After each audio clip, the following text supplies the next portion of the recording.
Masih bersama Ngopi Sore, ngobrol pintar dan inspiratif, persembahan dari Diskominfo Kaltim dan juga Diswe Kaltim, langsung dari kantor Telkom Jalan Dahlia Samarinda, dan juga bisa Sobat Kom saksikan live di Instagram Diskominfo Kaltim dan juga Facebook nomor 1 Kaltim. Nah, ini juga tadi kita sudah bersama-sama menikmati nih ya, brand dari Mas Ayif, yaitu Kopi Papa Muda. Ini Papa keren. Nah, kalau rasa-rasa lainnya ini apa nih Mas? Boleh dikasih tahu nggak? Signatur kita tuh kan namanya es Papa Muda. Es Papa Muda itu kopi campur madu dia. Kopi madu, dia kopi pakai susu terus campurannya madu. Terus kita tambahin sirup sedikit osmanthus, jadi agak ada bunga-bunganya gitu. Terus kalau yang lain ada kayak yang lain sih, ada pandan, ada vanilla, ada hazelnut kayak gitu-gitu. Tapi yang best sellernya? Ini. Papa keren ya? Iya. Karena kan ini lidahnya orang tuh udah terbiasa dengan aren, di mana-mana aren. Iya. Gitu. Aren. Makanya kita kadang yang kita kasih promo itu menu-menu yang sebenarnya enak, tapi kita mau tonjolin tuh. Kayak kita kan punya tuh namanya es mama nelpon. Itu tuh es klepon. Gitu. Rasanya kayak klepon ya. Jadi itu yang kadang tuh kita tonjolin. Nih cobain ini, beli 2 ini gratis Papa keren gitu. Jadi biar orang mau coba nih gitu. Nah, kalau dari rasa-rasa sendiri ini meraciknya seperti apa? Atau ada timnya sendiri sebelum membuat brand kopi Papa Muda ini? Saya sendiri sih. Dulu dibantu sama salah satu teman di Samarinda yang memang tahu kopi lah. Nah, akhirnya kesininya saya karena berbeda ini ya, beda apa sih namanya? Beda cara penyajian ya. Jadi saya bikin cara saya sendiri gitu. Cara saya sendiri terus ngeluarin menu-menu ini gitu. Itu sih belajar sendiri aja. Belajar sendiri. Iya, yang penting udah tahu. Oh, ini kalau dicampur ini, gimana rasanya, cobain. Oh, coba tambah ini lagi. Nah, gitu racik. Ya, tapi ini memang berkat pandemi loh. Karena saya akhirnya pengen buka kedai kopi ini, kayak saya ngerasa bisa bikin kopi waktu di rumah aja. Iya, bingung karena nggak ada kegiatan di luar ya, jadi di dalam racik gitu. Iya, dan akhirnya muncullah si bestseller ini bahkan ya. Nah, ini juga ada pertanyaan nih seputar kopi nih untuk Mas Ayit. Apakah ini dari Raisa yang ada di Samarinda? Nih, apakah dunia perkopian bisa menjadi salah satu peluang usaha yang menjanjikan di masa pandemi COVID-19, terkhusus nih bagi anak-anak muda di Samarinda? Terus bagaimana euforianya nih Mas? Kalau saya bilang sih memang bisnis ini itu apa ya, dia menjamur banget, menjamur karena ini salah satu bisnis kalau saya bilang tuh paling gampang produksinya ya. Beda sama makanan, Mas Charles tahu tuh kalau makanan. Kalau produksi makanan tuh beda. Kalau makanan, misalnya saya bawa bahan baku ini nih 2 hari itu udah basi. Gitu. Oh iya. Kalau minuman ini saya stok creamer untuk 1 bulan, crack gitu, itu aman. Nah, makanya kenapa banyak sekali yang buka coffee shop. Tapi itu lagi saya bilang, kalau coffee shop ini semakin banyak, kalau tidak ada perbedaan, pasti saya bilang pasti mati. Iya. Pasti mati karena kalau saya lihat trennya kopi susu begini itu mungkin 5 tahun lah, 5 tahun. Makanya kita selalu inovasi, nggak cuma kopi, nggak apa. Termasuk Papa Muda sendiri, kita ini kayak fondasi awal kita bangun tim. Sekarang kita udah mau bikin bisnis baru gitu di kontraktor, general kontraktor gitu. Dengan bawa nama Papa Muda juga. Dan sebenarnya berarti punya usaha kopi ini peluangnya sebenarnya cukup besar ya, tapi harus ada inovasi-inovasi yang berbeda dari brand-brand kopi-kopi masing-masing. Betul. Kalau nggak akan maju, akan mandek gitu aja. Terus ya itu apa ya, kayak misalnya contoh kenapa Papa Muda? Yang lain itu pakainya gini, pakai nama hati gitu kan, ngomong hati, lain hati, apalagi dari hati, apalagi coba sebutin setengah hati, apalagi itu semua pakai gitu. Nah, coba sesuatu yang beda, yang enak kita bawa gimmicknya gitu. Makanya saya kalau bikin konten untuk Papa Muda pun enak. Saya kalau di kedai saya tuh saya taruh tuh spanduk gede. Apa, suami kamu belum pulang, coba cari sini. Jadi kita bawa gimmicknya enak. Iya. Kontennya langsung dapat. Betul. Menarik perhatian langsung begitu lihat. Oh, penasaran nih gitu ya akhirnya. Nah, ini juga ada dari Adi Abian ya. Penentuan harga kopinya di awal buka ngaruh banget nggak nih Mas? Terus main di harga berapa Mas idealnya? Kasih tahu dong trik simple hitungan atau strateginya nih biar anti bangkrut gitu. Kalau untuk hitungan HPP itu sebenarnya kalau setiap kedai pasti punya hitungan sendiri-sendiri gitu. Tapi yang memang yang paling aman itu hitung HPP produknya, hitung HPP produk, dapatnya 1 cup, misalnya 1 cup kopi itu sekian gitu. Dikalikan 3 aja udah. Gitu doang. 3 doang Mas? Dikalikan 3. Jadi misalnya nih, anggap ya, Papa Keren ini modalnya di 6.000 perak. Iya. Mau jual berapa? Oh, orang kadang mikir gini, gue jual 10.000 masih aman, masih cuan. 4.000 nih cuannya. Padahal dia nggak tahu nih di 4.000 tuh ada gaji karyawan di situ. Iya. Ada biaya operasional di situ. Nah itu yang kadang orang tuh, wah dah sikat aja kita harga murah pasti laku gitu. Kalau ya gitu pasti mati bisnis, pasti mati. Jadi dia harus pede dengan angkanya dia. Makanya saya bilang kalau brandnya tuh kuat, dia pasti pede dengan taruh 25.000. Mas Charles lu pernah ngomong nih sama saya, kenapa jualnya 18.000 kan? Seperti itu. Kopi saya tuh paling mahal 18.000, paling mahal 18.000. Dia bilang kenapa nggak jual 25? Saya bilang ya udah dapat lah itu. Udah dihitung-hitung. Ya karena kalau kita ngejarnya quantity, Misalnya memang kalau orang cuma beli sehari cuma 50 cup, kita ngerasa tipis. Tapi kalau orang sehari 100 sampai 150 cup, itu kita lumayan. Gitu. Jadi sebenarnya kalau awal mula itu menguatkan branding dulu atau kopinya dulu? Harganya dulu? Apa ya? Kalau saya bilang sih harus semua sih. Kita tuh biasanya tuh memang langsung jalanin gitu, langsung jalanin. Nah kopi itu kadang gini, tergantung ya dia mau bangun value-nya kemana. Contoh lah di Starbucks misalnya caramel macchiato tuh yang the best ini segala macam. Akhirnya teman-teman bikin juga di kedainya masing-masing caramel macchiato. Di Starbucks sekian puluh ribu, di kedai masing-masing 15 sampai 18.000, ya kan? Tapi kenapa orang tetap beli di Starbucks? Karena dia punya value. Nah makanya kalau kamu mau jual mahal, value-mu apa? Apa yang bikin orang harus beli tempatmu? Nah kalau tempatmu rasanya sama dengan tempatnya Papa Muda, ya ngapain ke tempatmu? Nah kayak itu sih maksudnya dia harus bikin value itu, dipikirkan, dan itu tidak bisa sebentar. Tidak bisa kayak misalnya aku minggu depan mau buka kedai kopi, value-nya apa ya? Nah itu sambil jalan. Karena kita nggak bisa langsung dapat ilham itu, wah ini value itu ujuk-ujuk gitu ya. Tapi itu juga perlu perencanaan yang matang juga dong, maksudnya dari ide terus mau nanti jadinya apa, seperti apa gitu. Dan saya tuh dulu di Markisa, Mas Charles tahu banget tuh, tempatnya kecil Mbak. Kayaknya Mas Charles tahu banget deh ya kehidupannya Mas Ayu. Sering sharing. Dia tempat kami di Markisa itu cuman 5 meja. Jadi kalau perhitungan kita cuman 10 sampai 15 orang tuh udah penuh, Mbak. Jadi kalau ngejar omset gede tuh nggak bisa. Nggak bisa. Nah, jadi kita tuh mikirkan dari situ tuh awalnya memang nggak ada kepikiran sampai seperti ini gitu. Cuman saya bersyukur di situ, saya banyak belajar. Belajarnya itu pertama ya, dulu kacau banget namanya keuangan, kacau. Bulan pertama itu kacau, kacau parah lah. Jadi bulan kedua kita belajar, oh ternyata begini. Bulan ketiga ada investor, wah kubukain pinggir jalan, buka kami di AOS. Makanya saya bilang awal mula itu cuma 15 juta, dan setelah itu tidak keluar duit lagi. Luar biasa dong. Jadi setelah itu ada investor. Oke, buka di AWS, kita buka, seret. Nggak lama, ada lagi satu investor di bulan keempat apa kelima gitu.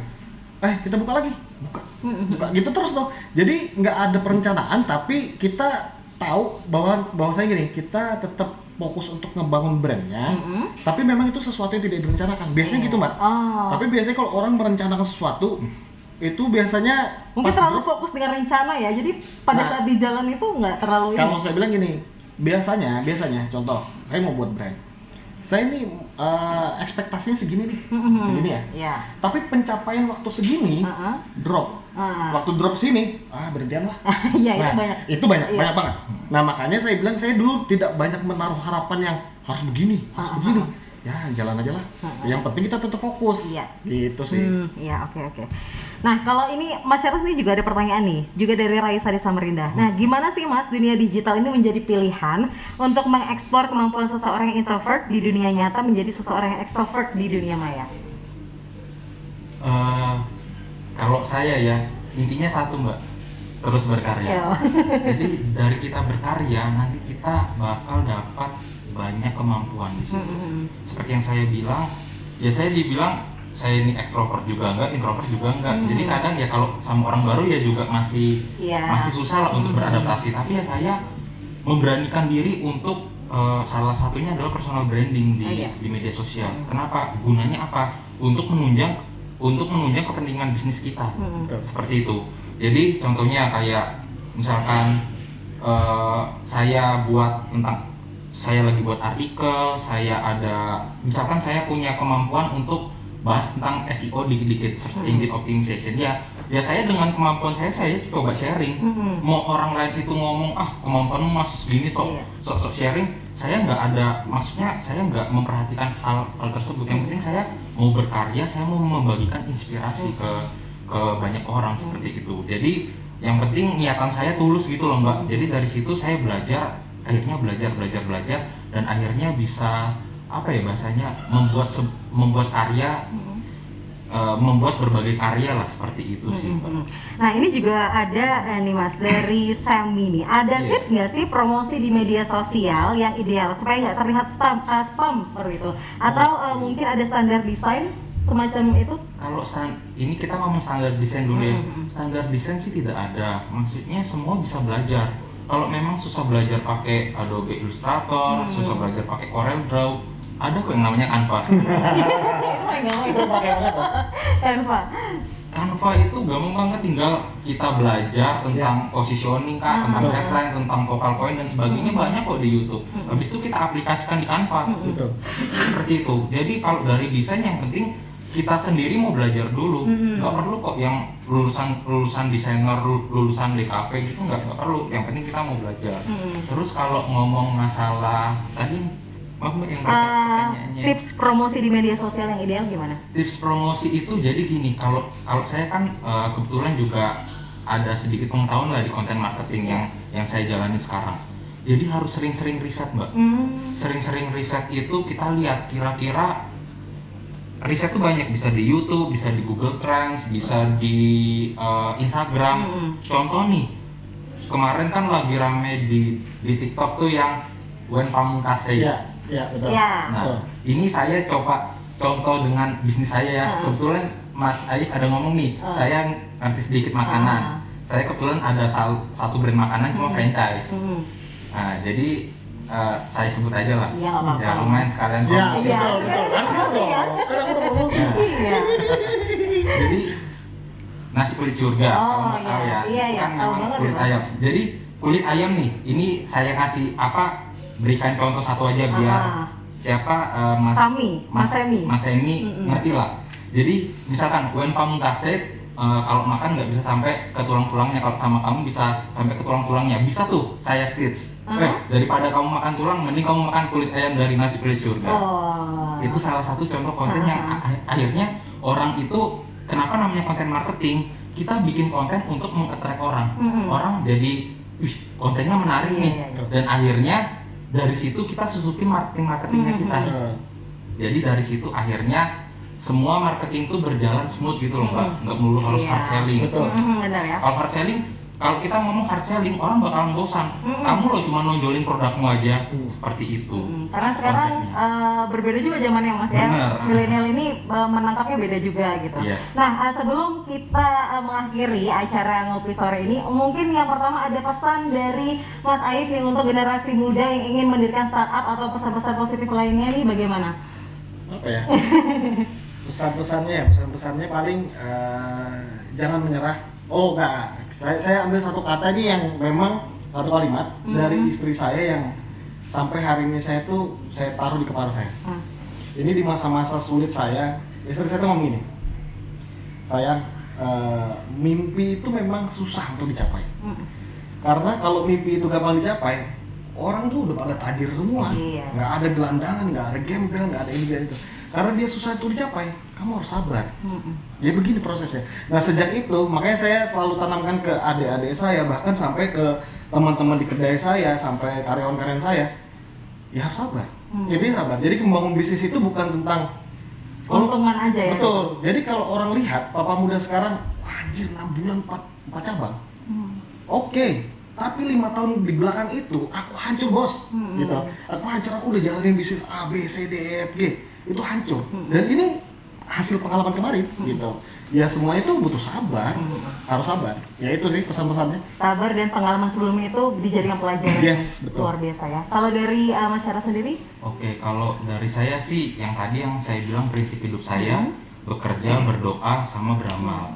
Jadi kalau misalkan, jadi saya bisa sampai di titik ini pun banyak seperti yang Mas Aib ngomong, banyak rintangan, banyak tantangan yang dihadapi, seperti pulang tengah malam, seperti disemprot klien dan sebagainya, itu sudah dialami. Terus yang kedua adalah kita harus terus berdoa, mengucap syukur. Yang seperti Mas Aib ngomong juga, ini ada korelasinya lah, sabar gitu. Terus yang ketiga tuh beramal. beramal tuh nggak melulu harus kita kasih uang ke Materi, orang ya. yang membutuhkan, tapi ketika kita punya ilmu, punya pengalaman, kita sharing itu juga beramal. Iya. Itu untuk dari prinsip kehidupan saya. Terus yang selanjutnya adalah saya lupa ada kok kalau saya isi materi, kasih materi itu saya ada ngasih satu quote yang seperti saya jelaskan tadi. Kita pelajarin apapun yang kita bisa pelajari saat ini. Mau itu contoh lah, kita nggak usah pakai quote lah, kita bisa lihat contoh hidup seperti Mas Aib. Nggak bisa desain, nggak bisa bikin kopi. Mas Aib ada kok ngomong ke saya cerita ini loh bikin kopi apa namanya, coba-coba dulu awal kalau nggak salah pakai Nescafe kalau nggak salah. Benar ya Mas? Kapal api. Kapal api ya. Akhirnya bisa bikin kopi Papa Muda. Begitupun juga dengan saya. Saya belajar, contoh saya digembleng sama tim kumparan waktu saya apa namanya masih kerjasama, terus saya belajar di course, terus saya juga praktekin apa yang saya punya kayak di bisnis makanan saya, dan akhirnya ketika saya buat agensi, oh ternyata orang puas gitu loh sama kemampuan saya. Berarti ada saatnya, ada momentumnya. Ketika momentum itu datang, kita bakal meroket seperti Papa Muda. Wah, 6 luar bulan biasa. baca banget. Iya, luar biasa. Tepuk tangan untuk narasumber kita yang sudah hadir di sore ini. Perbincangan asik dan menarik ya, meskipun sebenarnya masih banyak hal-hal yang ingin kita sharing kepada sobatkom semua. Tapi mungkin sampai di sini dulu perjumpaan kita. Intinya jika ingin membuka atau membuka bisnis atau startup, intinya adalah yang pertama sabar ya Mas kuncinya, dan juga mau berusaha terus belajar, dan karena sebuah bisnis itu tidak hanya bertujuan kepada keuntungan saja, tapi proses-proses menuju kesuksesan itu lebih besar ya ininya. Dan juga mungkin sobatkom semua, terima kasih untuk 1 jam saya menemani sobatkom semua di Ngobrol Pintar dan Inspiratif, persembahan dari Diskominfo Kaltim dan juga Diswek Kaltim. Sampai bertemu sobatkom di episode Ngopi Sore selanjutnya. Saya Nicita Hirina Putri, mohon undur diri. Wassalamualaikum warahmatullahi wabarakatuh.